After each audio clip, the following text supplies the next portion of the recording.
title of the story is A Small Innocent Girl Abandoned on a Deserted Island. What happened then will shock you. She was only 6 years old, left alone. No food, no water, no one to hear her cries. Her own stepmother took her far away and abandoned her on a deserted island. Why? Because she hated her. She thought the child would never survive. But what happened after that shocked the world. This is the untold story of the girl who was thrown away like nothing, and how she became something no one ever expected. Lillian was just 6 years old. At her age, she should have been playing with toys, running across fields and smiling in the sun. However, she had very few occasions to laugh. She wasn't wanted. Not by everyone. Her father cared profoundly for her.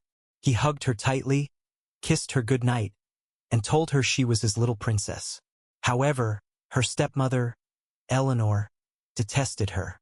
Every time she glanced at Lillian, she saw the past, which did not include her. A love that belonged to someone, and the love burned inside her like poison. Eleanor was attractive on the surface, but on the inside, she was filled with jealousy. The image of Lillian in her father's arms made her stomach turn with hatred. She would smile, but her fingers curled tightly around whatever she was holding. One night, she stood in the kitchen, looking through the doorway as Lillian's father kissed her on the forehead and said, "Good night, my little angel." Eleanor's grip on the glass strengthened, and then it cracked. The glass shattered in her hands. She could not take it anymore. She needed to get rid of Lillian. Forever. Eleanor whispered into the phone on a rainy night when the home was quiet and dark. Her voice was low and chilly. Her plan was set. Nobody would ever know.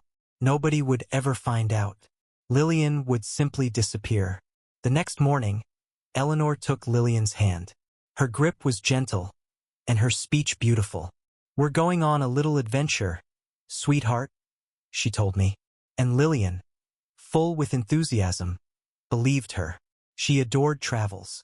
She enjoyed how the wind played with her hair as she ran. She did not notice the blackness in Eleanor's eyes. They strolled together to the coast, where a tiny wooden boat was waiting. Eleanor carried Lillian aboard the boat, beaming down at her as she climbed in next to her. The ocean was quiet, and the mist rolled in over the waves, making everything seem like a dream. Lillian laughed, plunging her fingers into the waves and watching the ripples spread. She had no idea.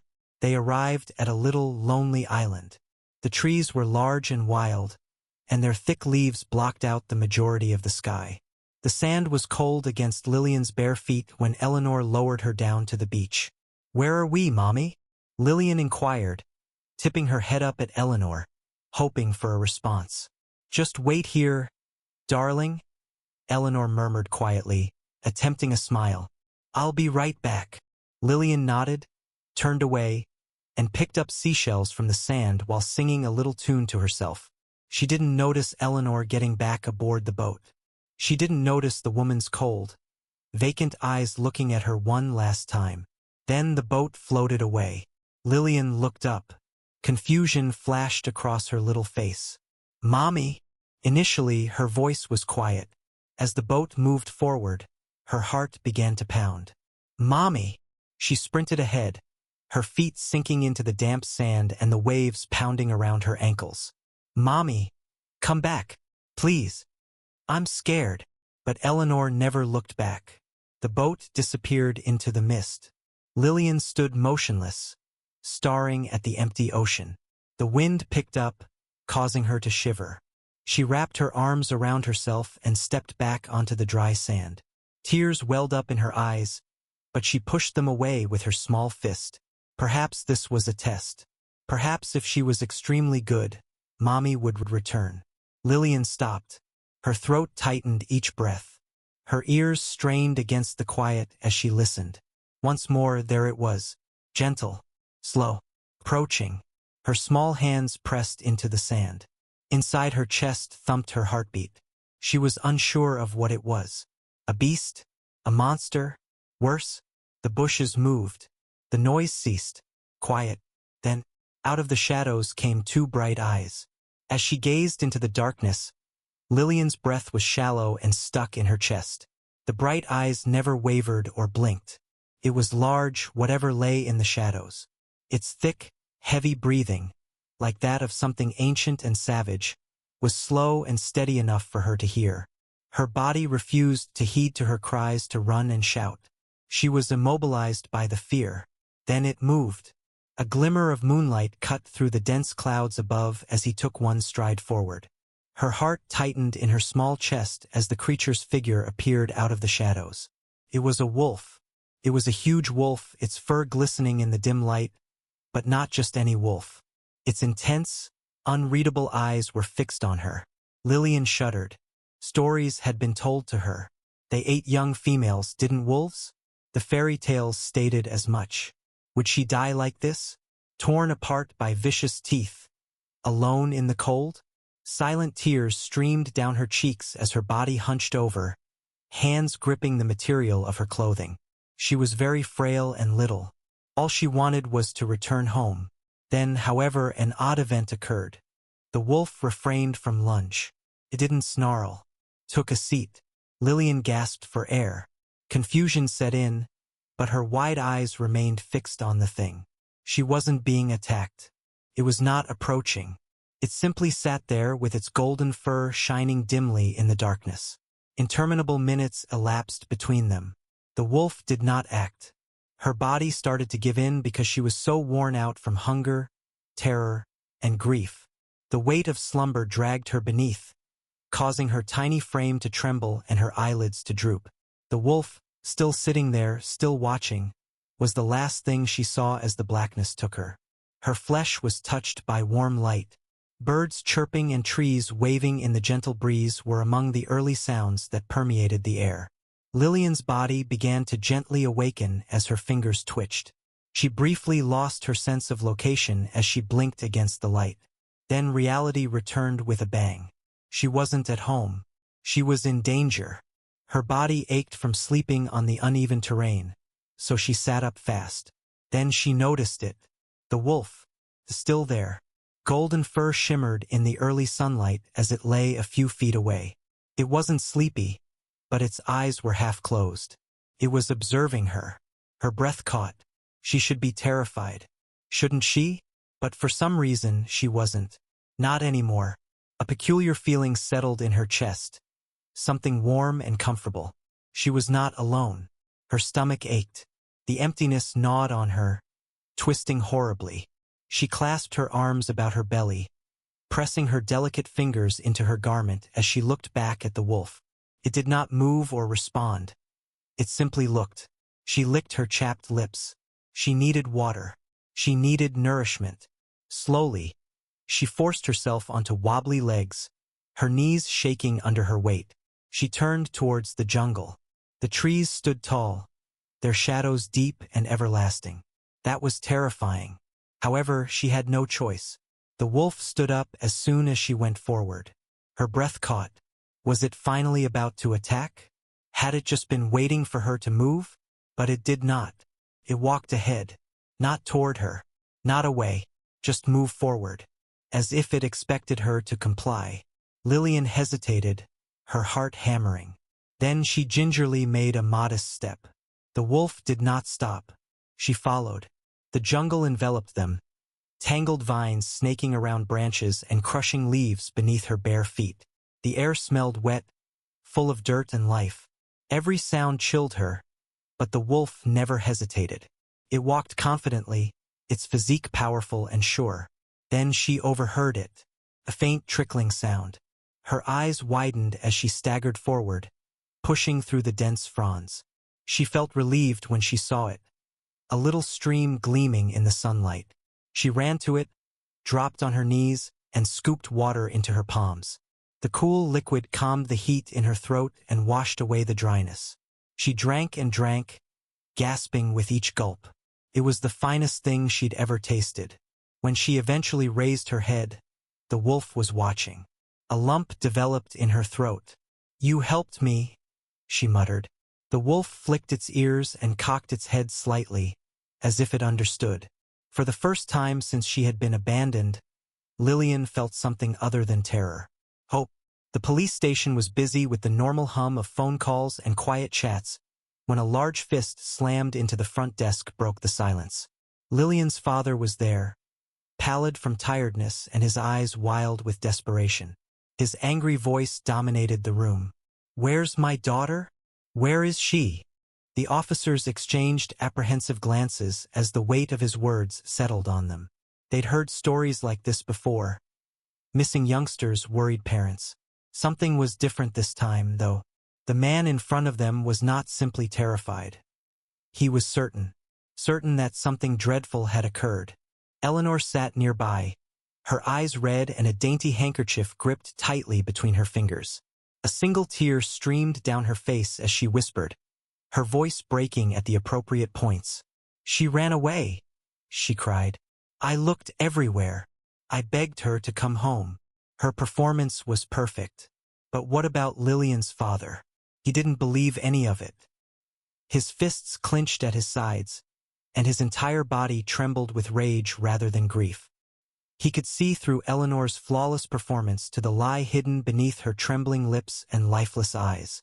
His heart was beating like a drum, louder than the muttering of the cops around him. His daughter did not run away. Something happened, and he was going to find her. The search began immediately. The city was covered in missing posters, with Lillian's face gazing out from every street corner and news story. Helicopters blasted across the ocean, their searchlights cutting through the dense mist. Boats scoured the limitless waves, policemen voices crackling over radios, each report returning with the same heartbreaking response. Nothing. But her father wouldn't give up. Days have gone. His body hurt, his voice raspy from shouting her name into the wind, but he refused to stop. He could not. His tiny girl was out there someplace, afraid and lonely, and he'd ripped the world apart to get her home. The days have passed. She stopped jumping at every noise. She listened to the noises of the island, the whispers of the trees, and the rustle of the bushes. The wolf was always present, always nearby, never too close or too far. She gave him a name, Soul. She wasn't sure why. It simply felt perfect. Soul never abandoned her. He strolled with her when she explored, stayed close when she rested, and protected her while she slept. He never howled at the moon or made a sound. He was simply there. I am protecting her. One night, while she lay curled beneath a tree, listening to the hum of the forest, a distant sound pierced through the silence. A voice. She sat up so quickly, her head spun. Had she dreamed it? Then she overheard it again. A loud, frantic voice called out her name. Her breath caught in her throat. She jumped to her feet, legs trembling. "Daddy!" She stumbled ahead and pushed through the bush. The trees blurred past her, their branches scraping her arms. The voice returned, stronger this time. The rainforest opened up. She rushed onto the shore, pressing her feet into the soft sand. And then she saw it. A boat. A man stands on the edge, eyeing the island. Her legs nearly collapsed beneath her. "Daddy!" His head snapped toward her, and for a split second, the world stopped. Then his voice, raw and full of emotion, pierced through the air. "Lillian!" He dived into the water and began wading toward her. She raced, her tiny feet faltering and her bosom heaving with grief. When he finally reached her, his arms closed around her and held her tightly. "You came," she said, her voice breaking. "You really came." His body shook as he placed kisses into her hair. "I'll always come for you, my darling. Always." Soul stood at the edge of the bush, watching them. Lillian turned, her heart aching. She took a step towards him, but he took one back. "No," she choked. "Soul, wait." But he did not. He turned and vanished into the shadows. She wanted to chase him and beg him to remain. But she knew he was not supposed to stay. As the boat carried her away, she glanced at the island, which vanished into the distance. She would never forget this location. She would not forget him. And deep in the bush, under the moonlight, a lone wolf lifted his head and howled one last time. Eleanor sat comfortably in her opulent home, swirling the deep crimson wine in her glass. the flickering lights giving a warm glow on the costly artworks that adorned the walls. A sneer appeared on her lips. It had been weeks, and no one had challenged her story. Nobody had came knocking on her door. Lillian was gone, lost forever, and the world assumed she had simply run away. Everything was perfect. Everything was under control. Then the peace broke. The entrance door sprang open, banging against the wall so fiercely that the chandelier vibrated. The sound of heavy feet rang through the marble flooring, and before Eleanor could comprehend what was going on, uniformed officers stormed in. "Eleanor Stevens, you are under arrest for child abandonment." Her wine glass slid from her hand and crashed to the floor, the red contents flowing like blood across the polished surface. Her mouth opened, but no words emerged. Two officers grasped her arms. The cold steel handcuffs snapped around her wrists.